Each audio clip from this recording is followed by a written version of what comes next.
Kamusta po yung mga naging insekto doon? Aba, ay kami po ay nakaminos ng wala pong atangya. At yung pong aming hindi ginamitan ng kanilang produkto. Ay ma'am, talaga pong in-spray. After 3 at kabit-kabit daw po ang atangya, ay di kami po nabahala. At di amin po pina-spray.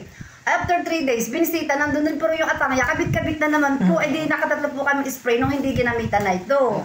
Pero yung pong ginamitan namin ito sa Batikan, na ang nagbubukid po ay si Roy Abanika, ay wala po kami ka-spray-spray ng insecticide. Wala pong uban. Walang uban. Di ba yung iba inuuban? Opo. Wala po kaming uban. Ibig sabihin po, yung palay yung yun ngayon ang kinukonsumo ninyo kasi walang lason. Yun po ang aming kinain. Yes. Sinira.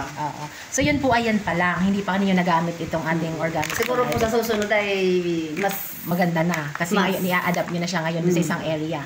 Ano po. So maraming salamat ma'am sa inyong pag-share. Kasi